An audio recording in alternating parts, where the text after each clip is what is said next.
Hari Perayaan Pekan Asli Sedunia. Nah, kali ini kita mengangkat tema yaitu strategi sukses bagi ibu bekerja. Nah, Baby Mom Talk Show kali ini bekerja sama dengan Rumah Sakit Hermina Solo dan juga Claris. Dan di sini saya Tika sudah bersama Ibu Bidan Vindi Nurtanisa, ahli medan kebidanan. Selamat pagi, Bu Vindi. Gimana kabarnya? Sehat? Jadi Bu Vindi ini, bunda-bunda di rumah sekalian, beliau berpraktek di Hermina Solo sejak 2014 ya Bu Vindi ya. Sejak Hermina Solo ini berdiri ya. Aduh, beliau hebat banget ya Bun dari 2014 sampai sekarang udah 2023.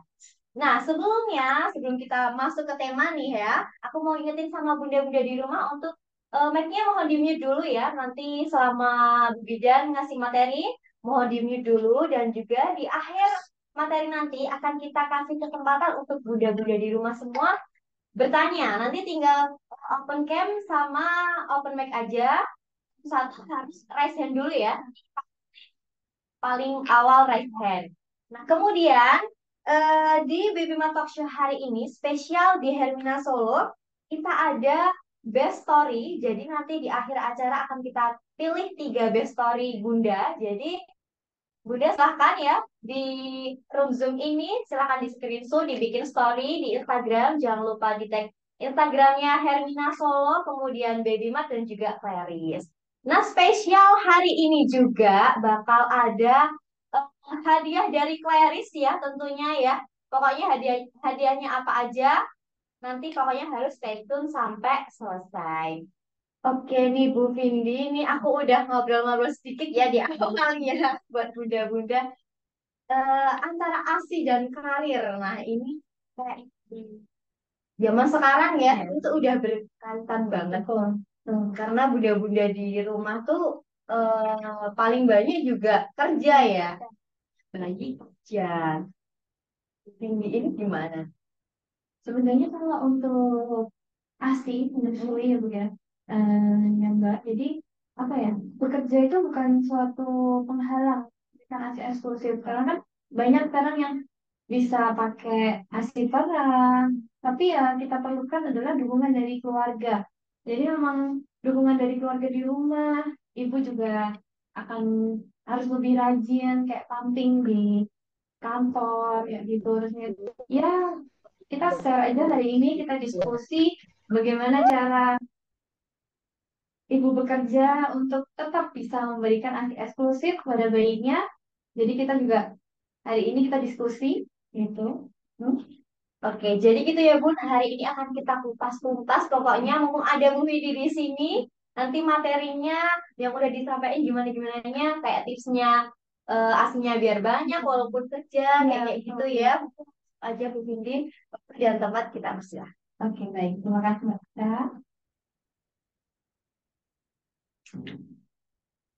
Boleh di-share materinya ya, Bu? Iya, boleh. Nah, tadi yang pertama dulu, jadi nanti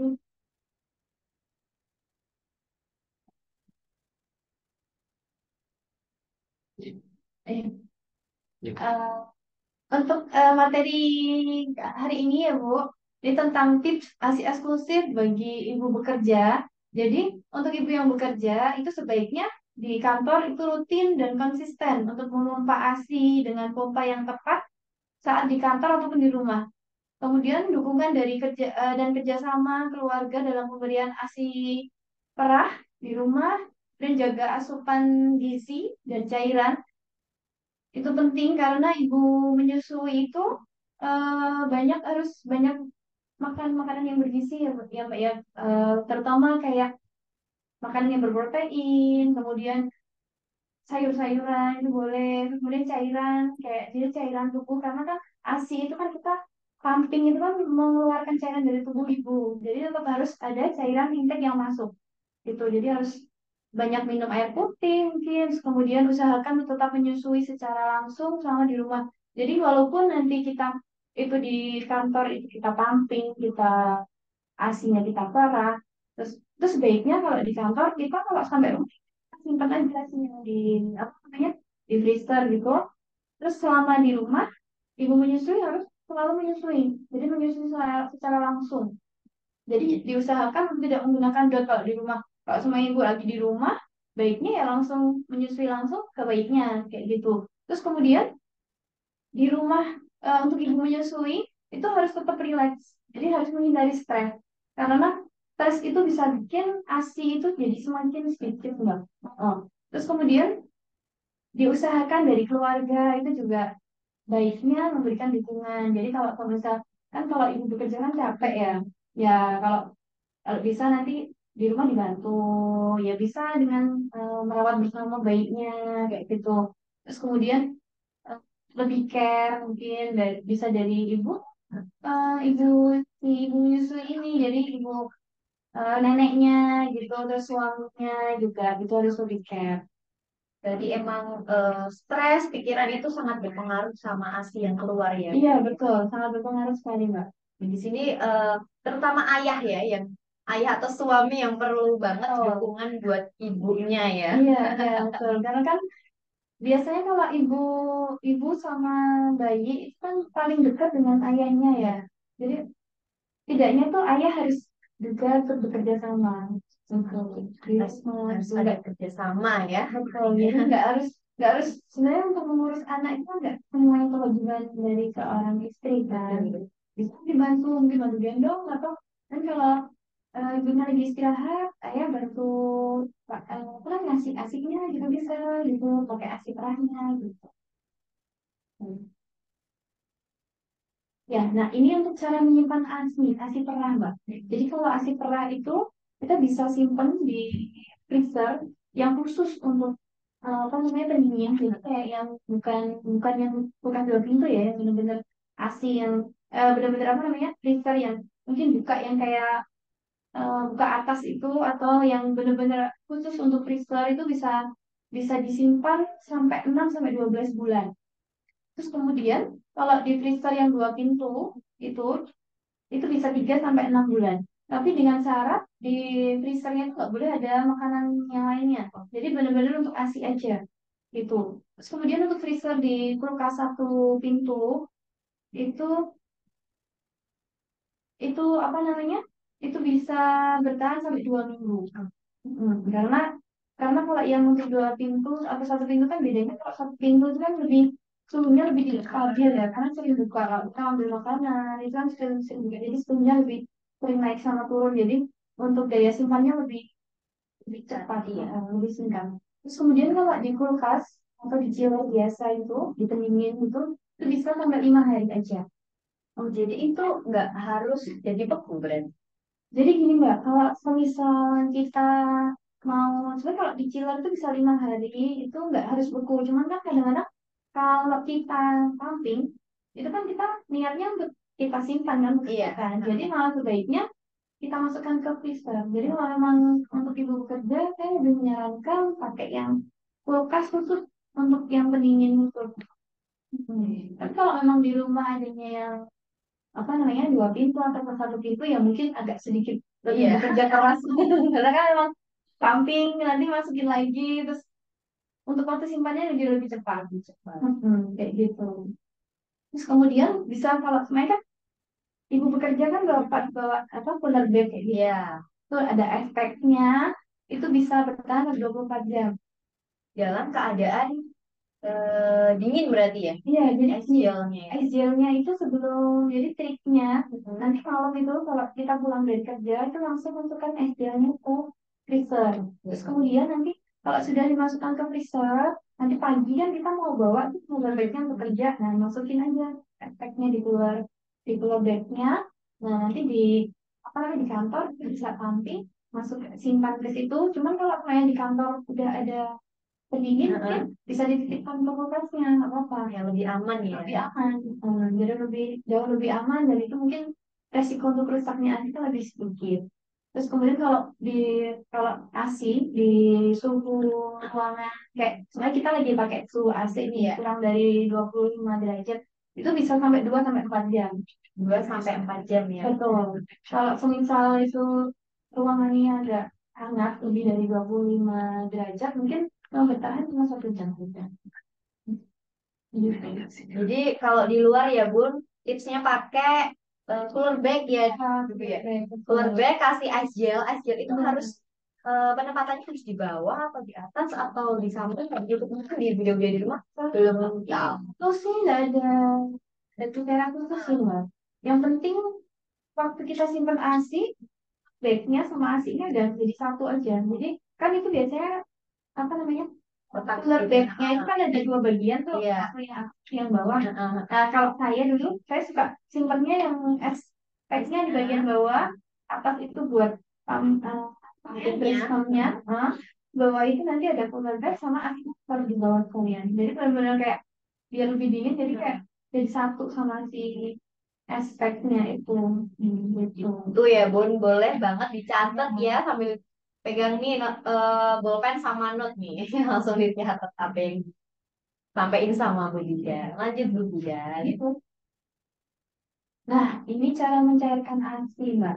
Jadi kalau ASI yang dibekukan itu sebaiknya tidak langsung dipaparkan dengan suhu ruangan. Jadi kalau kita semisal mau nyairin ASI yang udah kita simpan ya, itu enggak. Sebaiknya jangan langsung ditaruh, ambil ASI dari kulkas, terus taruh di meja itu jangan. Jadi kalau saya dulu biasanya sorenya itu buat stok untuk pagi, itu Pak malam itu udah aku turunin di chillernya dulu. Jadi kita turunin dulu di chiller, terus kemudian nanti kan dia udah mulai bertahap tuh dinginnya, jadi kayak mencair gitu. Nah nanti kalau mau dikasihkan baru taruh taruh di suhu ruangan dulu, atau nanti mau dihangatkan pakai air hangat itu sekitar suhunya mungkin 40 derajat Celcius.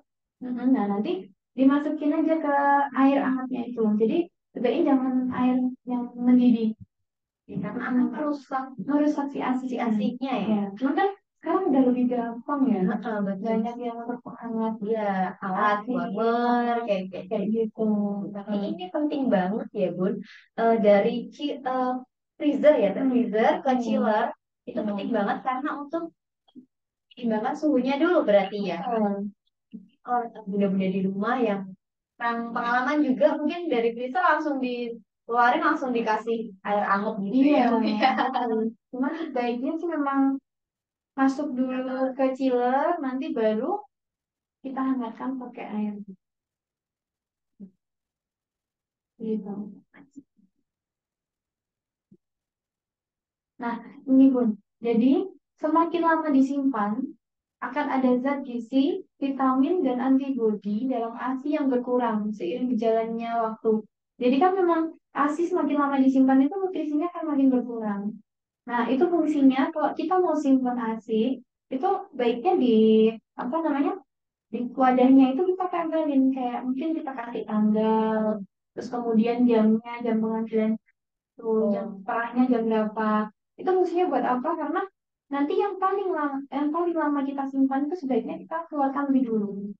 Biar nggak numpuk sampai belakang ya. Iya, jadi Sayang juga asinya ya. betul. Terus kalau semakin lama kan nutrisinya kan makin berkurang kan sayang. Jadi kita kasihnya itu yang stok yang udah kita lama ambilnya, seumpamanya udah mungkin 5 hari yang lalu sama yang hari ini, nanti yang hari ini taruh di belakang, yang lama taruh di depan jadi lebih enak.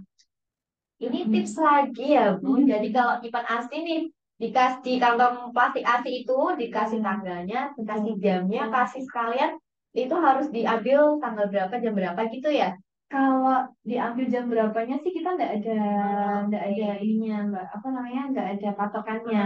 Yang jelas dikasih tanggal tanggal kita pumping atau perah asiknya itu sama jamnya. Jadi biar lebih enak. Oh ini ternyata asiknya udah 1 minggu mungkin atau udah 2 minggu gitu. Jadi yang udah lama kita kasih dulu. Oke gitu ya Bun buat menghindari sayang ya kalau Iya. udah paling belakang padahal udah paling lama nggak Oh, keambil. iya. Ya, lanjut. Nah, ini 9 tips meningkatkan produksi ASI. Yang pertama tadi yang pertama kan kita sudah sampaikan ada gitu.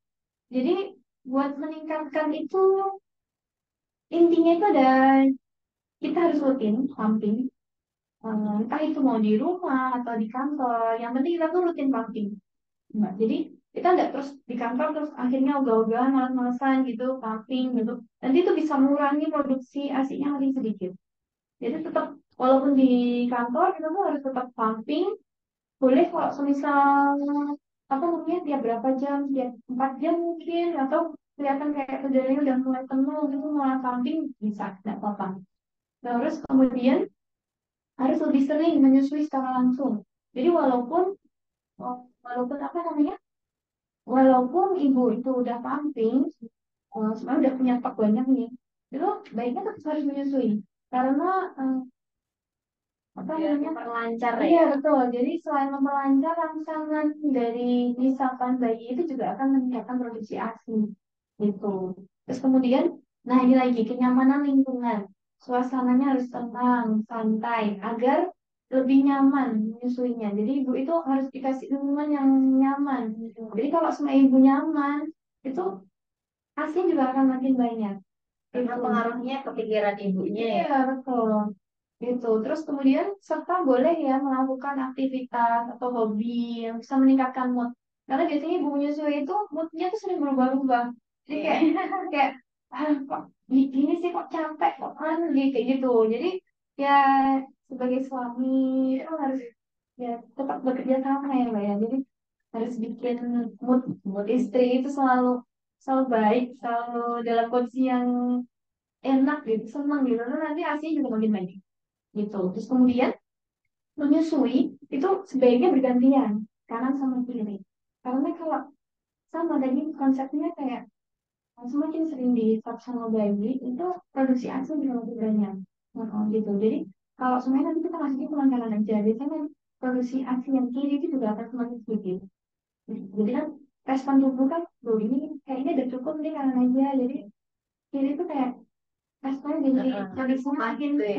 makin Tapi sedikit. kadang kalau dari bunda-bunda itu kalau udah Hmm. sama yang payudara kanan nih ya Bu ya, itu yang mau dikasih ke kiri jadinya nggak mau kayak gitu kenapa ya?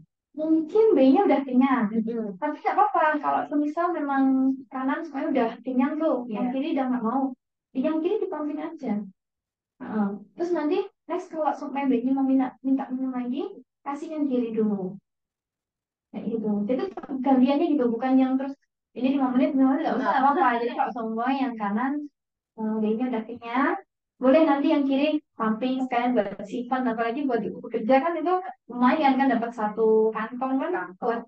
Nah, 100 besok mili kalau satu iya, kali udah lumayan banget. lumayan banget. Terus nanti kalau semuanya bayinya minta minum lagi, minum nyusu lagi, kasihkan yang kiri gitu. Jadi bergantiannya gitu nggak apa-apa.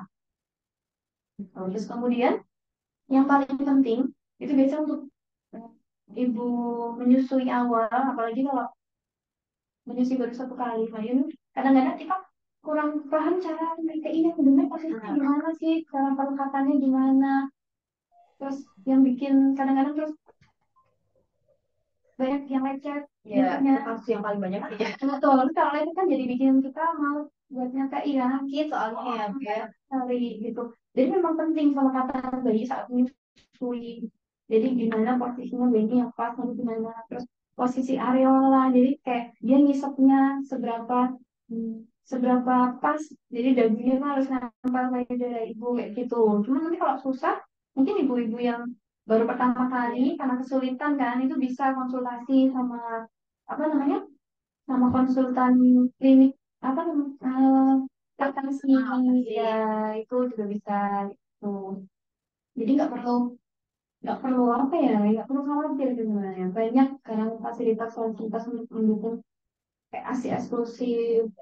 Yang perlu diperhatikan juga saluran pernafasan ya hidungnya Iya ya biar nggak batuk kayak kayak gitu. betul. Tapi kalau kita pakai bantal menyusui itu loh Bu ya, itu seberapa membantu sih kalau kayak gitu? Sebenarnya membantu ya Mbak, cuman kalau saya lebih suka posisi ibu kan, kalau cuma pakai bantal menyusui kan kadang-kadang kita si ibu yang harus menyesuaikan posisi bayinya. Oh, Tapi kalau saya lebih suka bayi posisinya di sini, terus kita bisa sambil sandaran, ini bisa tempel ke perut. jadi si ibunya juga rileks ya? Lebih Si relax. ibunya lebih rileks daripada pakai bantal gini ya? Kadang-kadang tuh agak gini. Jadi kayak apa ya? Jangan menyesuaikan posisi si bayinya. Jadi bukan bayi yang menyesuaikan posisi ibu, tapi si ibu menyesuaikan posisi si bayi. Jadi agak susah. Kayak gitu. Cuman ada juga kan yang sebenarnya lebih nyaman pakai bantal gitu. Kayaknya senyamannya di rumah ya. Gitu. Terus kemudian lagi penuhi nutrisi, ibu menyusui. Jadi lagi-lagi harus nutrisi itu yang penting. Jadi nggak boleh ngirit makanan apapun. Dietnya nanti aja setelah 6 bulan baru diet, nggak apa-apa, silakan. Kemudian konsumsi pelancar ASI itu juga boleh. Pelancar ASI itu bisa dari makanan, bisa dari multivitamin. Silakan mau yang mana aja boleh. Nggak apa yang penting apa namanya nutrisi itu terpenuhi. Jadi makanan tuh makanan apa aja boleh ya. Boleh. Kalau orang di desa tuh nggak boleh makan ini, nggak boleh makan itu, kayak kayak gitu di rumah harus makan marneng kayak gitu biar lancar. Gimana Bu ya? Nah, silahkan ya, Bu ya. Soalnya kan, eh, apa ya, kepercayaan istilahnya. Kalau sesuatu yang tidak merugikan itu sebenarnya tidak apa-apa, nggak masalah. Yang penting nggak terus makan marning terus kan, tapi tetap ada nutrisi yang lain kayak umpamanya yang berprotein kayak ikan, daging, kayak gitu. Cuman kalau mau makan marning yang banyak silahkan, tidak apa-apa. Yang penting nutrisi yang lainnya tetap terpenuhi. Apalagi sekarang booster ASI ya. Sekarang itu macam-macam ada susu, ada camilan, banyak sekali. Tentunya di Bigmat ada. Terus kemudian bisa juga pakai pijat laktasi. Nah, jadi pijat laktasi itu kayak masak payudara. Nah, jadi nanti apa namanya ada pijat laktasi, terus mama tahu juga gimana caranya masak payudara biar lebih memperlancar keluarnya ASI. Tuh, kalau pijat laktasi itu harus ada. Kalau pijat laktasi itu kita bisa lakukan sendiri, tapi ada satu gerakan yang kita membutuhkan apa namanya bantuan, mungkin dari suami atau dari nenek itu juga bisa jadi nenek ibu. Jadi kayak kalau semuanya untuk pijat laktasi sendiri itu bisa kayak masak payudara itu kan bisa sendiri, kayak kompres air hangat dingin itu juga bisa. Cuman kalau kalau yang benar-benar ada pijat aktasinya, memang kita ada pijatan di punggung untuk memperlancar apa namanya memperlancar keluarnya ASI. Nah itu kita butuh bantuan tuh dari suami mungkin bisa.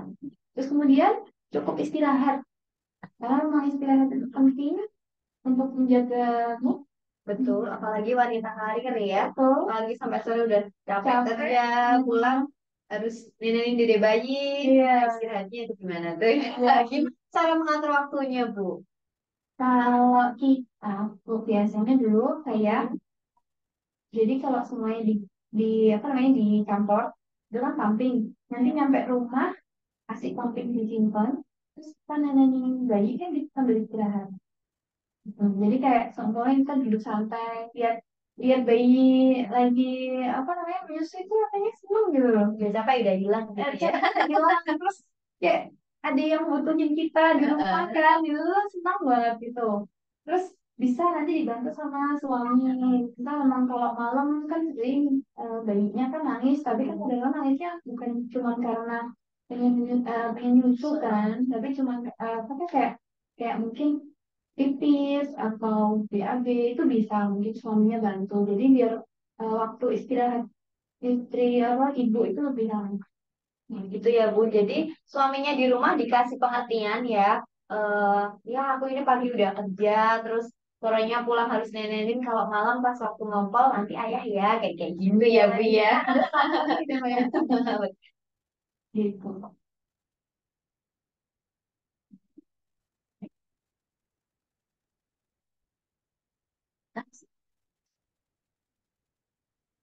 Oke, terima kasih.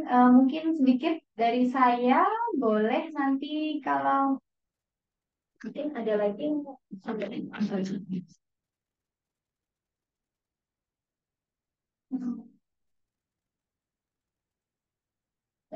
Nah, oke, sudah cukup. Gitu ya Bun, tadi sudah disampaikan sama Ibu Bidan. Tipsnya apa aja biar asinya lancar, kerjanya juga enak, istirahatnya cukup. Yang penting itu kerjasama antara Bu sama suaminya. ya sama anggota keluarga yang di rumah mungkin baik. Dan juga ibu itu bisa stres karena mungkin omongan-omongan dari orang-orang yang jengukin, orang-orang yang main kayak kayak gitu gimana tuh Bu? Ya ngatasinnya sih, gimana ya?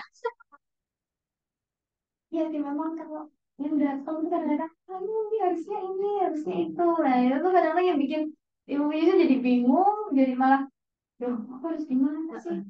Terus jadi resiko baby bluesnya lebih tinggi kan ya. Kalau saya mending untuk ibu-ibu yang benar-benar kayak baru pengalaman pertama nih, itu baiknya malah konsultasinya ke yang kayak sebenarnya dokter anak mungkin atau ke klinik laktasi. Jadi kan lebih lebih lebih terpercaya. Kalau mau curhat juga bisa kan. Nanti juga kasih tips-tips untuk menyusuinya gimana. Terus cara neteknya nanti biasanya juga kita ajari cara netek yang benar, posisinya gimana. Terus sama nanti mungkin ada tambahan fungsi vitamin juga biar untuk meningkatkan produksi ASI-nya. Kayak gitu. Jadi buat bunda-bunda yang bingung mau konsultasi di mana nih, langsung aja ke Hermina Solo ya. Nanti kita bantu ya sama Bu Bumi juga sama Iya. eh, yang lain juga banyak ya. Iya. Tuh, atau di sini ada yang pasti ya. Iya, enggak, enggak. Mungkin ada yang pernah periksa di Hermina. Iya. Angkat tangan yang udah pernah periksa ya. Atau udah jadi membernya. Dan udah jadi member Hermina. Betul. Nah, satu lagi nih Bu, kan bunda-bunda tuh kerja. Kadang kayak peraturan kerja tuh berat gitu loh, nggak bisa sempat pumping, jam pumping. Itu kalau itu kayaknya udah jarang sih Mbak. Banyak tempat kantor kayak gitu yang udah bikin peraturan kayak semain. Mungkin kita bisa dijamakan kali ya kita sambil tampil dulu sebentar gitu. Cuman karena mungkin di di kantor-kantor itu setahu saya sudah kayak apa namanya mendukung program ASI eksklusif. Jadi udah banyak yang menyediakan kayak ruang ASI ya gitu. Terus bisa lah izin kalau semisal memang benar-benar nggak bisa izin baiknya pas mungkin waktu jam istirahat kan biasanya selalu ada tuh jam istirahat bisa setengah jam kan lumayan kalau semuanya pumping sekitar 15 menit pumping dulu gitu nggak apa-apa. Jadi kalau kalau memang agak susah enaknya pagi itu sebelum berangkat kalau sempat pumping dulu bentar terus kemudian nanti pas di jam kerja jam istirahat dia bisa pumping juga gitu. Jadi lebih ke kitanya ya bisa ngatur waktunya. Iya betul, memang seperti itu. Oke, mungkin itu ya materi dari Bu Vindi sudah, menurut saya udah jelas, udah lengkap banget ya. Itu ada ditanyain, boleh nanti di raise hand dulu, terus nanti open cam sama open mic nanti bisa dibantu langsung jawab ya Bu ya. Benar, nanti Nah, nanti langsung dibantu jawab sama Bu Vindi. Tapi sebelumnya aku ingetin lagi ya, jangan lupa bikin story. Langsung di screenshot aja, di post di story Instagram. Kemudian di tag Instagramnya Rumah Sakit Hermina Solo, Instagramnya Claris, dan juga Instagramnya Baby Mat. Karena akan ada hadiahnya dari Claris ini senilai 1 juta loh. Aduh, lumayan banget ya. bisa dapat ya. Ada yang nanti bicarain di belakang layar aja. Oke, kita kasih kesempatan 3 penanya dulu ya. Bisa raise hand?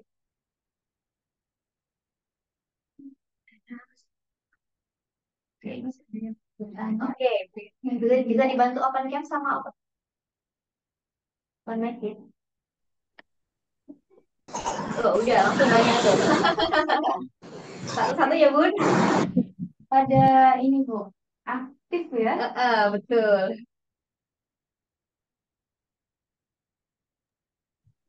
Oke, mulai dari siapa dulu? Bunda Pipit. Oke, boleh open mic Bunda. Silakan. Halo, selamat pagi Mbak. Pagi. Pagi. Saya Ipit, kebetulan saya tuh lagi hamil. Mau tanya, eh, apakah makanan pedas itu berpengaruh terhadap produksi ASI nantinya? Yang kedua, menurut pengalaman saya itu kan waktu pumping itu antara pumping sama ketika menyusui langsung itu yang banyak ketika menyusui langsung itu yang keluar. Sedangkan kalau pumping itu kadang bisa keluar, kadang enggak. Nah, itu apa yang perlu dievaluasi? Terima kasih. Oke, mungkin langsung dijawab. Amin. Untuk makanan pedas berpengaruh atau tidak dengan ASI itu sebenarnya kalau menurut saya nggak begitu pengaruh, cuma memang ada yang bilang kayak kepercayaan Mbak, kalau pedas nanti bayinya jadi diare, kayak bayinya nanti banyak keluar kotoran matanya, kayak gitu sih saya pernah dengar kayak gitu. Cuman sejauh ini memang setahu saya makanan pedas itu kalau untuk mempengaruhi apa namanya kualitas ASI menurut tahu saya enggak.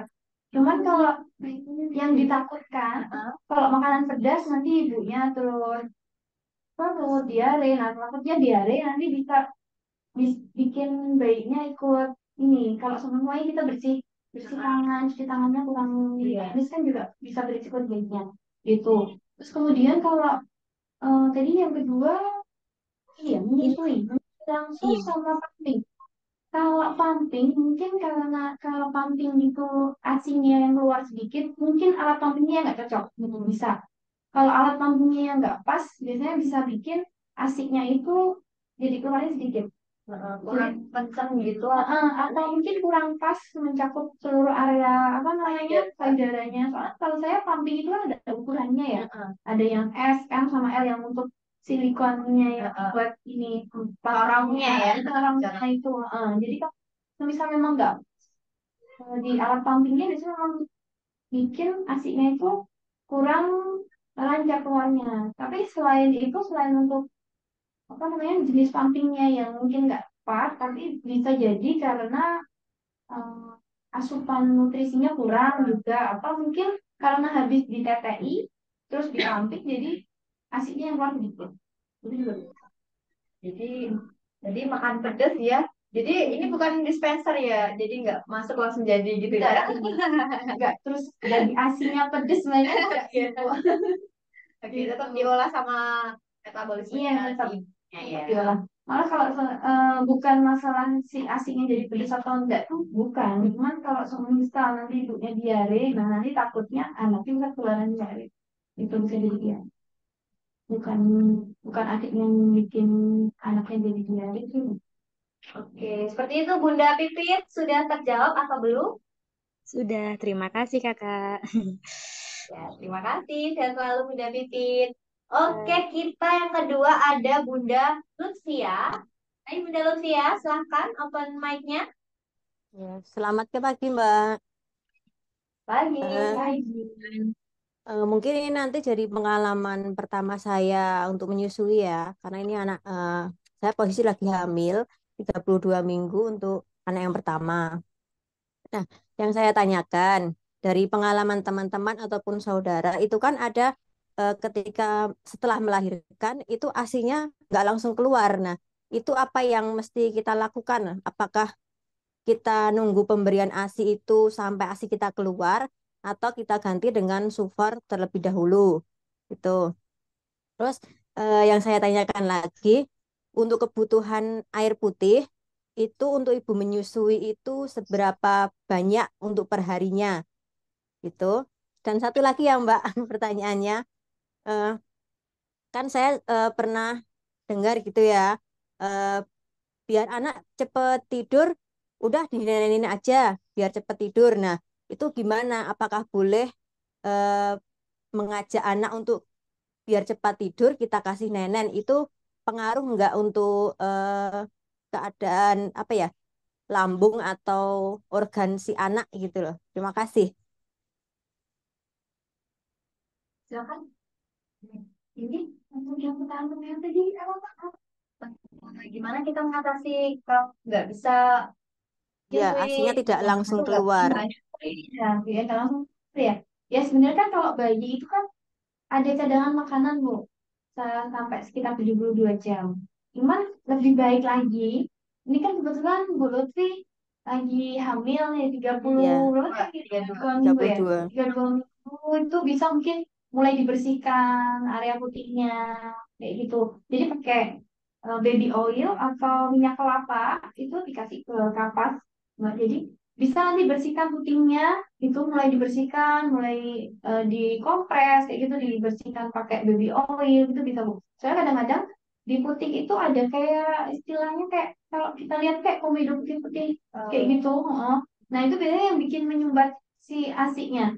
Terus nanti di usia kehamilan 37 minggu boleh nanti sekalian dibersihkan, terus boleh direspon sambil dikeluarkan sedikit. Itu biasanya nanti di 37 minggu, di 36 mingguan itu tuh udah bisa keluar ASInya gitu. Jadi memang eh, untuk usaha ASINya biar lebih cepat keluar itu tuh enggak bukan karena vitaminnya, tapi dari mulai hamil itu udah mulai rajin dibersihkan, masak masak payudara mungkin. Tapi kalau saya sih lebih lebih ke yang utama lebih ke dibersihkan putingnya dulu.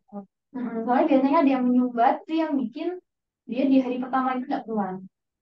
Dulu kalau saya waktu anak saya yang pertama, saya sering bersihkan Mbak. Jadi 30 sudah sering saya bersihkan. Terus pas itu kebetulan di hari pertama itu udah mulai keluar. Cuman yang kedua karena mungkin saya agak sedikit meremehkan kali ya. Jadi dulu loh aku terus langsung makan gitu ya. Ya agak males. Lalu yang kedua itu memang 1 hari nggak keluar sama sekali. Jadi dipencet itu juga paling cuma keluar sedikit kayak gitu. Tapi nanti di hari kedua itu udah mulai lancar karena kan karena dengan hisapan si bayi itu kan ada rangsangan untuk keluarnya ASI. Nah itu di hari kedua itu udah mulai keluar.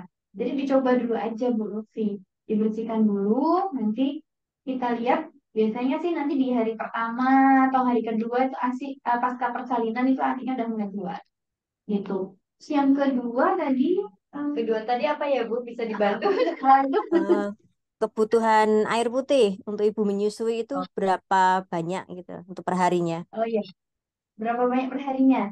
Kalau saya yang jadi patokan aqua yang gede itu loh Bu, yang aqua gede yang 1,5 liter ya. 1,5 liter itu minimal sehari segitu minimal ya. Jadi kalau semuanya mau minumnya lebih banyak boleh, tapi minimal segitu. Satu botol yang gede itu minimal. Itu.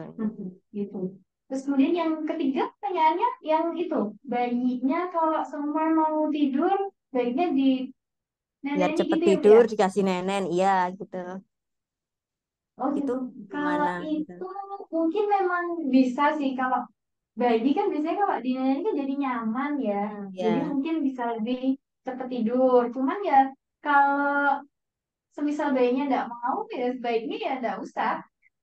Berarti memang mungkin habis belum dia belum merasa ngantuk gitu. Cuman kalau kalau kalau soalnya kita pikir logis memang bisa Bu mempercepat dia tidur karena kan bayi kalau kita TTI atau neneni itu kan lebih nyaman. Jadi mungkin dia akan lebih cepat tidur. Gitu. Kebiasaan juga ya. Kebiasaan juga. Kalau yang kayak gitu juga lebih ke kebiasaan.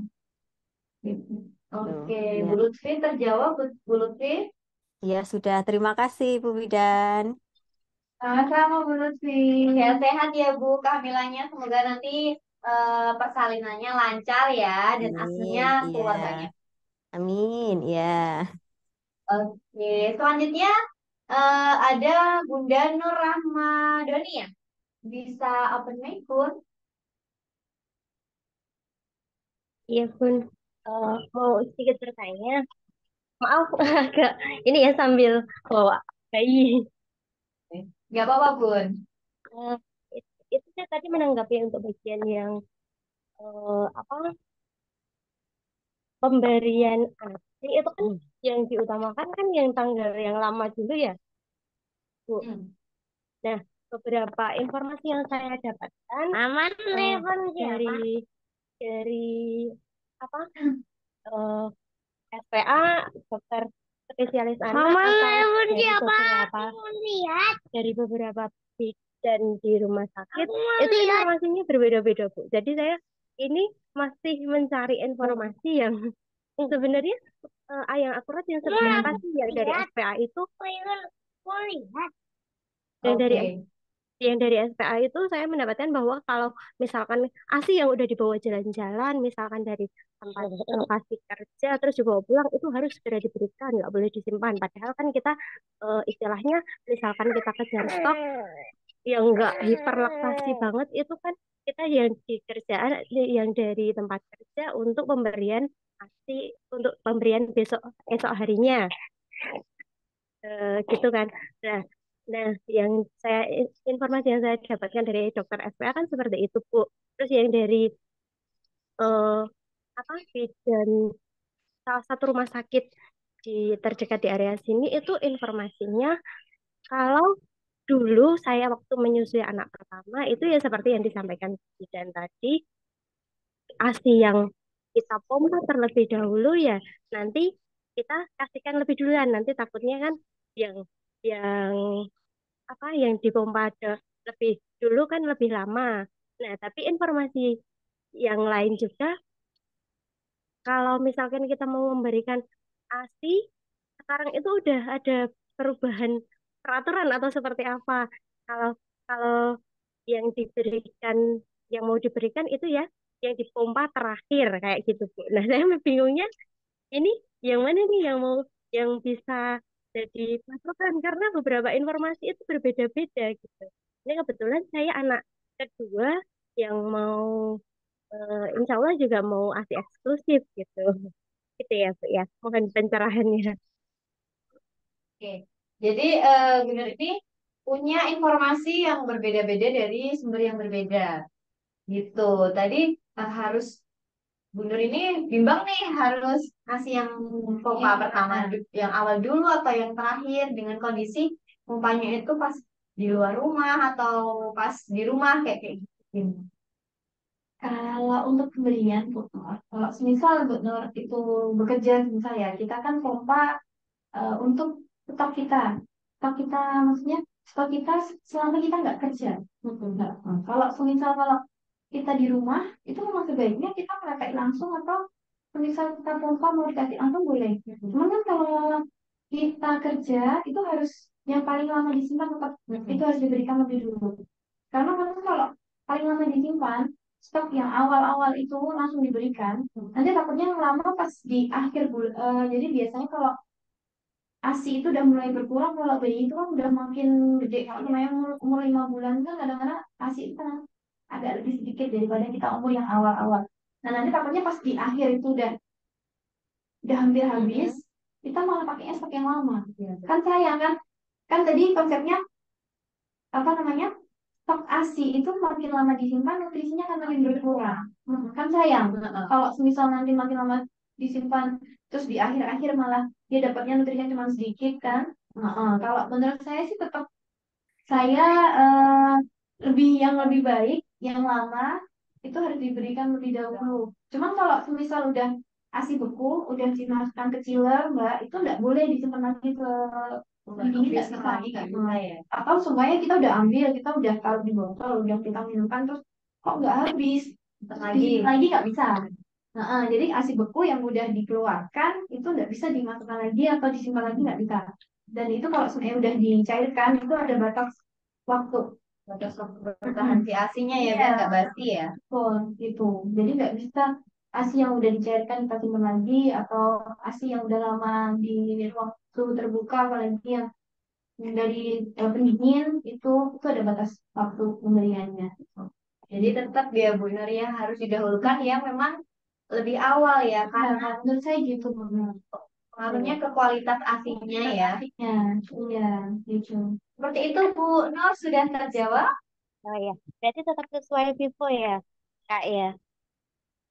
Iya betul. Tapi akan lebih bagus lagi sebenarnya Bu Nur kalau Bu Nur bisa langsung menyusui langsung. Jadi semisal nih memang di rumah tidak bekerja atau eh, bekerja dari rumah itu malah lebih bagusnya netek langsung. Jadi cuman kayak kita pumping itu untuk istilahnya memasangkan si payudara. Soalnya kita pumpingnya pakai kanan aja, terus yang kiri ternyata nggak sempat seperti TTI. Nah, nanti kita bisa pumping untuk disimpan. Disimpan itu semisal nih, Ibu, belum ternyata harus pergi keluar, keluar ada keperluan, ada acara, dan bayinya tidak bisa diajak. Nah, nanti pas di ASI-nya ini bisa dikasihkan di waktu dengan orang yang di rumah.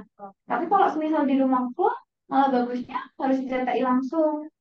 Jadi nggak usah pakai yang ASI bekunya itu nggak usah. Malah bagusnya disertai langsung, nggak mau pakai dot apapun. ASI bekunya ini nggak usah. Ya, Nanti Bu Indi sudah terjawab ya Ibu Nur? ya sudah. Terima kasih untuk penjelasannya. Terima kasih sama-sama. Ya, satu lagi ya Bu Indi ya. Satu lagi ya, ada Bundanya Namia. Betul. Boleh silahkan langsung open mic Bun. Halo, pagi Bu Vindi, pagi Kak. Iya, Kayak dengan ngapain kamu? eh, izin bertanya nih Bu Vindi.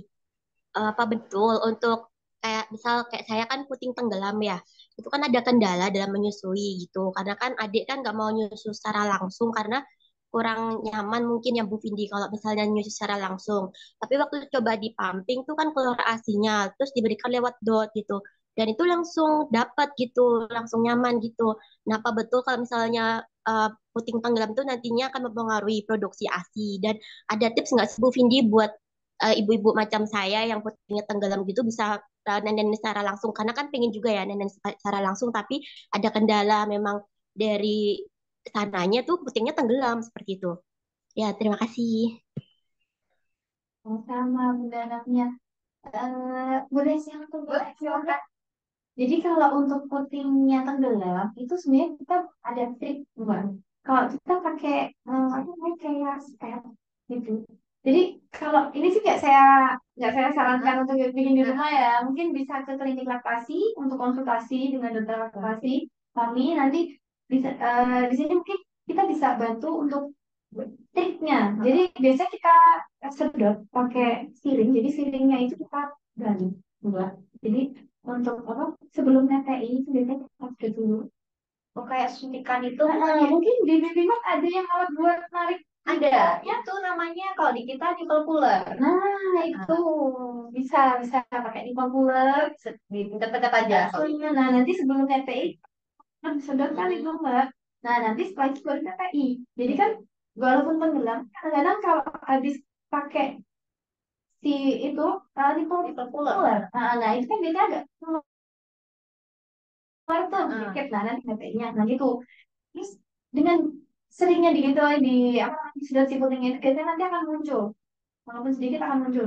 Lalu kalau memang kalau pumping mau itu putingnya datar, tenggelam ataupun yang normal, itu tidak mempengaruhi sama sekali dengan produksi ASI. Jadi tetap produksi ASI itu yang apa yang mempengaruhi ya, nutrisi, terus tingkat stresnya ibu, sama mungkin kebutuhan cairannya kayak gitu.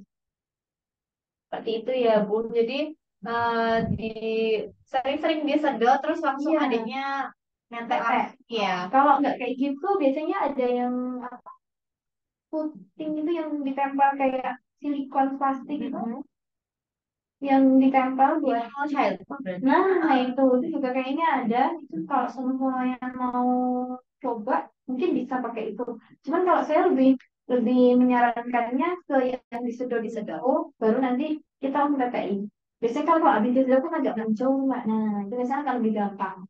Nah, itu sebelum lahiran mungkin buat mengatasi itu Nah, biar itu enggak ada masa payudara itu masam payudara ya. Berarti nanti ada gerakan untuk menaikkan si timpelnya itu. Jadi nanti gerakannya khusus. Banyak sih Mbak, kalau semua mau dilihat nanti di YouTube ada ya sekarang yang udah ada ya. tapi Kalau kalau ibu-ibu tuh eh, sakitnya tuh kalau langsung gitu. nah mungkin itu ke klinik laktasi boleh. Jadi kalau sebenarnya sekarang masih hamil, hamil mungkin 30-an minggu, mau ke klinik laktasi dulu, itu bisa Mbak. Jadi klinik laktasi bukan untuk ibu yang udah melahirkan, itu enggak. Jadi cuma ibu menyusui malah lebih bagus. Jadi kayak untuk persiapan. Iya. Jadi kalau bayinya lahir, ASI udah keluar kan, rasanya Tinggal nih ya.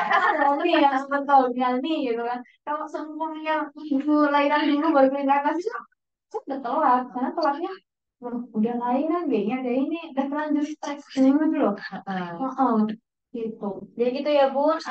Tipsnya satu bisa ke klinik laktasi dulu nggak apa-apa terlambat. Yang penting intinya maksimal ya. Yang penting ya Bun ya. Terus Ya, kedua sering-sering disedot Bun biar keluar gitu. Ya, lebih baik terlambat ya daripada nggak sama sekali ya Kak ya. Betul Makasih sekali. betul banyak. sekali. Sudah terjawab ya Bun?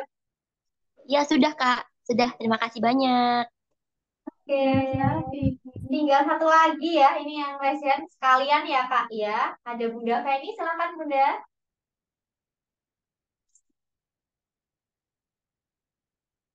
Ada suaranya. Bisa open mic?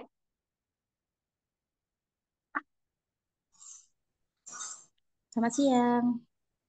Ya. Iya. Ya, saya mau bertanya, Bun. Jadi, eh, dulu itu waktu anak saya umur 6 bulan, saya sempat mengalami mastitis di payudara sebelah kanan.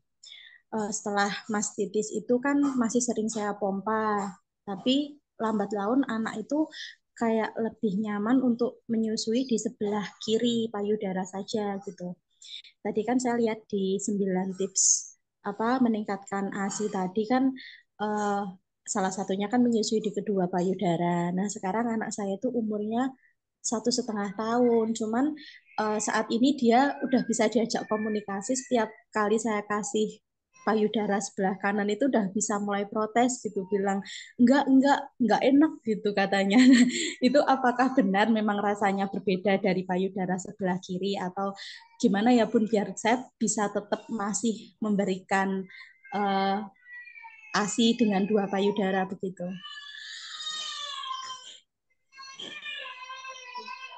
Tadi yang pertama kasusnya ada mastitis dan sekarang adiknya udah terlanjur ke kiri semua. Ke kiri terus ya. Ke kanan ya Bu ya, Bu Feni ya.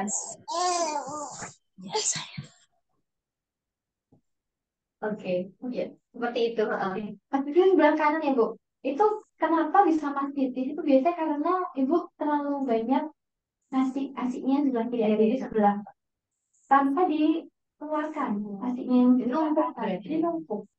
Asik itu kalau numpuk biasanya dia kayak sejak kita taruh ASI di botol itu kan ada kayak endapannya. Nah, sama nanti kalau di payudara kalau dia nggak keluarin sama kayak di mana ada kayak endapan ASI-nya, jadi nanti bikin sakit mastitis gitu. Jadi bagusnya memang kayak gitu. Kalau semisal memang baiknya lebih suka yang sebelah kiri, ke kanan kita harus keluarkan. Mau dikeluarkan pakai panting boleh, silakan. Apa mau manual silakan.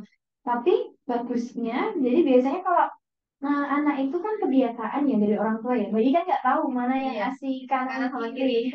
Kalau apa namanya untuk rasa ASI itu mau dari payudara kanan atau kiri itu sama, sama Bu, kualitasnya sama karena dia diproduksinya dalam tubuh yang sama. Nah, gitu. Jadi eh, tetap di bayi mungkin dari bayi memang kita harus kita harus ajarin atau biasakan bayi itu kanan sama kiri. Karena kadang-kadang bukan bukan bukan bayinya yang lebih suka payudara kiri, tapi kita yang lebih nyaman untuk nentain di payudara di sebelah kiri. Nah itu biasanya gitu. Jadi karena kita udah terlanjur terbiasa nentain sebelah kiri, bayi itu kan taunya kiri itu nyaman gitu. Karena apa? Karena mamanya nyaman. Jadi kalau mamanya nyaman, dia otomatis bayinya juga ikut senang senang ditetai pakai payudara yang kiri. Jadi kalau tips dari saya sebaiknya pas bayi, jadi bayi yang benar-benar baru lahir gitu, itu tetenya tetap kanan kiri. Walaupun kadang-kadang kita memang agak kagok kalau semuanya kita neteknya pakai yang bayi dari sebelah kanan gitu. Cuman kita harus dibiasain gitu. Terus kalau semisal udah gede, nah kalau udah gede nggak susah ya biar. Tapi kalau udah 1,5 tahun tuh karena apa namanya anak umur 1,5 tahun tuh udah punya opini, udah punya ya udah yang bisa memberontak yang ini nggak enak itu agak lebih susah memang. Jadi memang harus harus lebih dini, lebih awal ngajarinnya kalau semuanya netek tuh ya kanan sama kiri gitu. Tapi untuk soal rasa memang sama ya. Sama kalau rasa sama Bu karena yang memproduksi kan satu badan. Jadi untuk rasa mungkin yang kanan lebih manis, yang kiri lebih asin, enggak nih sebenarnya. Oke. Rasa sama. Seperti itu Bu Penny, jadi rasanya tetap sama ya. Karena mungkin kalau 1,5 sudah terbiasa pakai yang kiri, jadi kanan tuh agak mungkin nggak nyaman ya sih kecil ya. Seperti itu Bu Penny, sudah terjawab. Ya, terima kasih ya Bun. Sama-sama Bu Ferry. Sama-sama. Nah, sudah ada ya tadi 5 penanya yang sudah langsung dijawab sama Bu Vindi ya. Sudah terjawab semua dan eh, pertanyaannya beragam sekali ya. Ternyata unek-unek bunda-bunda di rumah tuh banyak sekali ya Bu ya. Oke, tadi udah pada bikin story ya tentunya ya. Sudah dicek Kak, udah ada yang ngetek kita belum? Nah, itu nanti akan kita umumkan besok atau hari ini sore nanti. Besok ya. Pemenangnya akan kita umumkan besok. Jadi pantengin terus Instagram story-nya Hermina sama Baby One dan juga Clarice.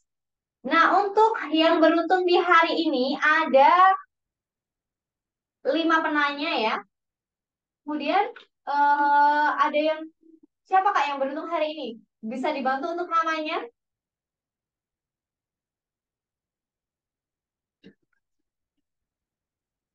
Oke.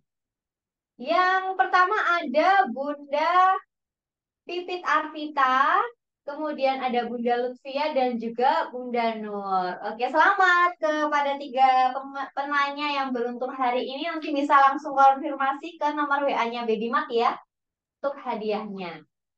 Oke, ini sudah jam berapa ya? Ini ya sudah di penghujung acara. Jam 11 lebih loh Bu Vindi loh ya. Oke, ternyata ya. Padahal nanti jam 10-an ya. Oke, terima kasih atas ilmunya yang sudah dibagi ke bunda-bunda di rumah semuanya. Semoga bermanfaat dan juga berkah buat bunda-bunda semuanya. Dan next kita bisa ngadain talk show seperti ini lagi ya, berbagi sharing-sharing ilmu ya Bu Lindi ya. Diskusi ya. Oke, siap. Dan tentunya terima kasih juga buat Hermina yang sudah support kita dari awal dan juga Clarice ya tentunya ya sudah support Baby Mart dan juga Hermina juga. Gitu. Terima kasih dari saya Tika dan juga dan Cindy. Sampai ketemu di acara kita selanjutnya. Terima kasih. Baby Mart Delivery Happiness. Wassalamualaikum warahmatullahi wabarakatuh.